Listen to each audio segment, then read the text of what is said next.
That's a question. But సమస్య అయితే సృష్టించాయి. అంటే నీళ్ళు అక్కడ ఆగిపోయి ఉంటే అవి వచ్చి గేట్ను కొట్టుకోలేదు, కానీ ఆ ప్రొటెక్షన్ వాళ్ళు కొట్టుకున్నాయి. 2 గేట్లకు మధ్యలో ఉండే ప్రొటెక్షన్ కోసం అది కొట్టుకున్నాయి. ఈ కొట్టుకోవడం గేట్నే కొట్టుకొని ఉంటే ఏమయ్యేది అనే ఒక ప్రశ్న. ఇది 2020లో జగన్ ముఖ్యమంత్రిగా ఉన్నప్పుడు కూడా వరదలు వచ్చినప్పుడు వచ్చింది. అప్పుడు మమ్మల్ని ముంచడానికే తెచ్చారు అని చంద్రబాబు నాయుడు తెలుగుదేశం వాళ్ళు అన్నారు. నిజంగా అది ఆగింది. ఇప్పుడు అదే ఫార్ములా 2020 ఫార్ములా పునరావృతం చేశారు. ఒక విషయంలో అయితే అందరికీ ఏకాభిప్రాయం. అంటే విజయవాడలో కూడా మిత్రులు అక్కడ చూసినప్పుడు తెలిసినప్పుడు చెప్పేది ఏంటంటే ఆ పడవలు అయితే ఖచ్చితంగా వైసీపీ వాళ్ళకి చెందినవి అయి ఉండాలి. యాజమాన్యం సాంకేతికంగా ఎవరి పేరుతో ఉందో అది వేరే విషయం. ఎందుకు ఇలా అనడం అంటే అంతకుముందు వాళ్ళ ప్రభుత్వం ఉన్నప్పుడు అక్కడ తెలుగుదేశం వాళ్ళందరినీ తరిమేశారు. అక్కడ ఇసుక అయినా చేపలైనా అక్కడ ఉన్న పడవల సామ్రాజ్యం మీద పూర్తిగా వైసీపీ ఆధిపత్యం. అందులో ఆ పక్కనే నందిగం సురేష్ అక్కడ ఉన్నారు, ఇంకా చాలామంది ఉన్నారు. కాబట్టి ఇప్పుడు ఈ పడవలు కూడా గతంలో రామ్మోహన్ అనే అతను వైసీపీ అని, ఆ ఉషాద్రి అని ఇప్పుడు అరెస్ట్ అయిన ఆయన ఒక ఆయన ఉన్నాడు, ఈయన కూడా వైసీపీ అని. ఈ మాటలన్నీ అందరికీ అక్కడ అందరు చెప్తున్నారు అక్కడ పడవల దీంట్లో కూడా.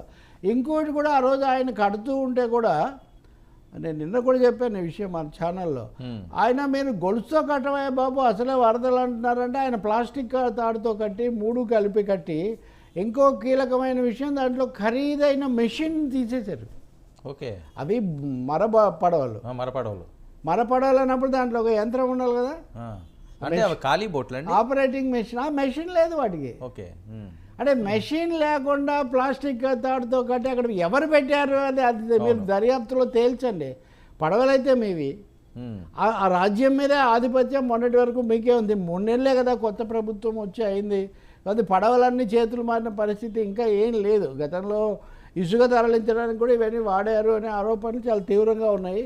కాబట్టి ఇప్పుడు వైసీపీ వాళ్ళ పత్రికలో అదంతా కూడా చెప్తున్నారు. కానీ ఏం చెప్పినా ఎందుకు జరిగింది ఇట్లా? ఇంకోటి, పడవల మీద రంగులేసి పంపిస్తారా, రంగులేసి పంపిస్తారా ఎవరైనా అని అంటున్నారు. కానీ రంగులు ఉన్నాయి కదా అక్కడ, వేశారా మీరు వేసారా వాళ్ళు వేసారా? కాబట్టి ఈ సందేహాలు నివృత్తి చేయాల్సి ఉంటుంది.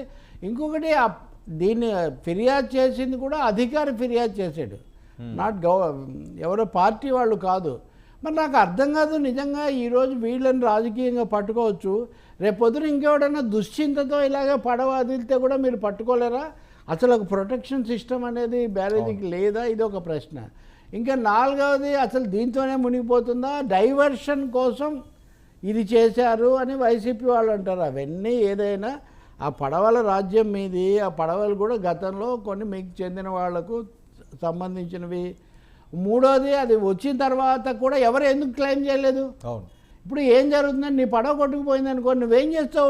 వెళ్ళి బ్యారేజ్ దగ్గర ఇట్లా వంగి చూస్తుంటావు, నా పడవ ఎప్పుడు ఉందా లేదా, నువ్వు దాన్ని తీసుకోవడానికి నువ్వు ఏదైనా ఇంకేదో జేసీబీనో లేదా క్రేనో తెస్తానని నువ్వు వాదించటం కాదు.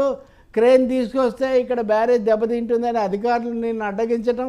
ఈ డ్రామా ఏమైంది? Who missed the boats? అవును, ఆ బోటు ఒక్కొక్క దాని విలువ 2 కోట్లు అంటున్నారు. ఇప్పుడు మెషిన్ అనేది తీసేశారు కాబట్టి ఒక 50,000 చేస్తుంది, 50,000-60,000 చేస్తుంది అంటది. సో మెషిన్ లేకుండా బోట్ ఎట్లుంది అసలు? అది నార్మల్ పడవలా? కృష్ణానదిలో అలా మామూలు పడవలు ఉంటాయా అసలు? వాడు ఎక్కి కూర్చుంటే వాడు పడవ ఇలా తిప్పుతాడు. అది మీకు గోదావరి వాళ్ళకి ఇంకా బాగా తెలియాలి కదా ఇది. కాబట్టి తప్పకుండా ఇక్కడ సంథింగ్ మిస్టీరియస్, సంథింగ్ సస్పీషియస్. ఇంకా రెండో అభిప్రాయం లేదు. అది ఎవరు చేశారు? అది ఖచ్చితంగా జగన్మోహన్ రెడ్డి ఫోన్ చేశాడని నేనేం చెప్పట్లేదు. But something he's happened. 3వది, దీని మీద ఖండించటమే కానీ వైసీపీ వాళ్ళు ఎందుకు జరిగింది దీన్ని విచారించాలి కదండి. అది ఎవరు చేశారు? ఇప్పుడు వైసీపీ వాళ్ళు అంటున్నారు కదా, తెలుగుదేశం వాళ్ళే వాళ్ళు లోకేష్కే దగ్గర వాళ్ళు అన్నారు. ఇదేదో బడిపిల్లల కార్యక్రమం లాగా తయారైంది వరకు. ఏది వీళ్ళేమో నందిగం సురేష్ అంటే వాళ్ళేమో లోకేష్ అంటే. మరి మాకైతే ప్రజలకు పడవలు ఆ ప్రకాశం బ్యారేజీ కనిపిస్తుంది కాబట్టి అనుమానాస్పదం అనడంలో సందేహం ఏమీ లేదు. కట్టుకొని 3 పడవలు ఒకటేసారి రావడం, ఒకటేమో కొట్టుకుపోయింది కూడా. కాబట్టి ఎందుకు జరుగుతున్నాయి ఇవన్నీ? కలికాలంలో జరుగుతాయి అన్నట్టుగా ఇన్ని జరుగుతున్నాయి. వీటిని నిగ్గుతేల్చాల్సిన అవసరం ఉంది. పునరావృతం కాకుండా ఆపాల్సిన అవసరం కూడా ఉంది. నాకు తెలిసి తెలుగుదేశం నాయకులు కూడా చంద్రబాబుతో సహా వీటి వెనక కుట్ర ఉంది అది ఇది అన్నవాళ్ళు మరి ఎందుకు వారం 10 రోజులు ఎందుకు పోనిచ్చారు?